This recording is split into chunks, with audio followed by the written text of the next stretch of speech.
Bonjour à tous, merci de nous suivre pour ce flash d'information. Prenons tout de suite la direction de la ville d'Abengourou. On parle de promotion de l'allaitement maternel. Une entreprise spécialisée dans le traitement du caoutchouc naturel a décidé de jeter les bases de cette promotion. L'objectif est de permettre aux nourrices d'allaiter leurs enfants sur les lieux de travail. On note l'ouverture d'une salle d'allaitement sur le site. Des précisions de Herman Yamia.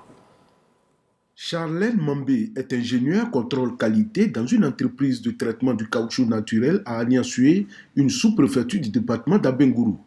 Elle est nourrice et c'est d'ailleurs son premier bébé. Chaque jour, elle est obligée de laisser son bébé à la nounou pour se rendre au travail. Étant au travail, je suis un peu préoccupée de ce qui se passe à la maison, tout et tout.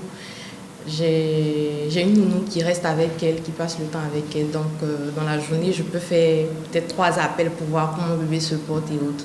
Justement, pour resserrer les liens familiaux entre les nourrices et leurs enfants, l'entreprise où travaille Charlène a ouvert une salle d'allaitement maternel. 2 fois par jour, à 10h et à 16h, les nourrissons sont amenés ici pour recevoir le lait maternel. La salle est très confortable. Je me sens déjà à l'aise et je pense que toutes les mères aussi seront très à l'aise dans cette salle-là. Très satisfaite de ce projet-là. Et je tiens à remercier ma direction pour cette grande initiative. Avec la salle d'allaitement là, où bébé est sur place, on pourra être plus apaisé, plus productif au niveau du travail. Selon le responsable développement durable de cette entreprise, cette initiative au profit des femmes qui représentent 25% du personnel vise à promouvoir l'allaitement maternel et aussi à contribuer à la santé et au bien-être des futures générations. Nous savons bien que les enfants sont une priorité pour nous tous et nous avons voulu, à travers cette salle d'allaitement, renforcer le lien entre les mères et les enfants. La cérémonie d'inauguration a eu lieu en présence de la directrice générale du district autonome de la Komoué, Marie-Laure Ngoran, et du médecin-chef de l'hôpital d'Apron-Pronou, Oka Maturin, représentant le directeur régional de la santé. L'allaitement maternel est pour nous une action forte dans la lutte contre les maladies infantiles, parce qu'un enfant qui est bien nourri, depuis la salle d'accouchement jusqu'à l'âge de 6 mois en allaitement exclusif, bénéficie des nutriments essentiels qui permettront à cet enfant-là non seulement de bénéficier d'un développement adéquat, mais aussi de lutter contre les pathologies infantiles.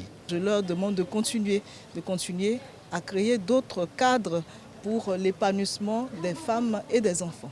En Côte d'Ivoire, l'allaitement exclusif au sein après 6 mois est à un taux insuffisant de 23%. C'est pourquoi cette entreprise a pris l'engagement de contribuer à porter ce taux à 50%, tout en souhaitant que d'autres entreprises leur emboîtent le pas. Et tout autre chose à présent du côté de Béoumi. Le Fonds pour l'environnement mondial sensibilise les populations du département de Béoumi, district de la vallée du Bandaman, sur le recyclage des déchets plastiques et l'utilisation des pesticides obsolètes. Cet atelier du FEM vise à accompagner la politique de préservation de l'environnement local. Le lancement des activités de cette organisation dans le district autonome de la vallée du Bandaman a vu la présence du ministre-gouverneur Jean-Claude Kouassi. Nous y reviendrons assurément dans nos prochaines éditions. Toujours dans l'actualité nationale, le ministre des Sports, Claude Danrot, a procédé au lancement des épreuves physiques et sportives du concours d'entrée à l'Institut national de la jeunesse et des sports, l'INJS en abrégé. Il a profité de cette occasion pour encourager les 9266 candidats durant ces épreuves.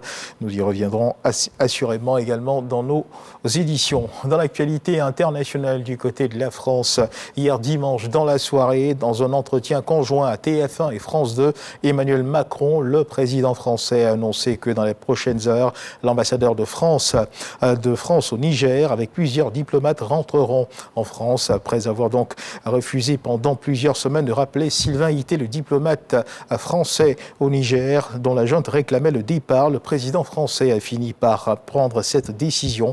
Et notons que suite au retrait de son immunité le 29 août dernier, le premier représentant de la France au Niger était de fait retranché dans l'enceinte de l'ambassade.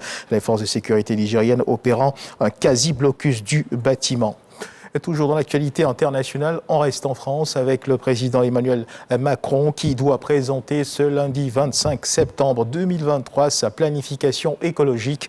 Le président français doit donc faire des annonces, donner un cap pour ce qu'il a déjà qualifié de défi du siècle avant la présentation au Conseil des ministres du projet de budget pour 2024 mercredi prochain. Notons que la France serait en retard sur ses engagements climatiques et une planification écologique serait donc nécessaire pour rattraper ce retard face à une accélération des impacts du changement climatique. Et on termine ce tour de l'actualité internationale avec la Thaïlande où ce lundi 25 septembre au matin, le domicile d'un des chefs les plus connus de la police thaïlandaise a été perquisitionné dans le cadre d'une vaste enquête sur un réseau illégal de jeux d'argent en ligne ayant visé d'autres membres des forces de sécurité. Voilà qui marque la fin de ce flash d'information. Merci de nous avoir suivis.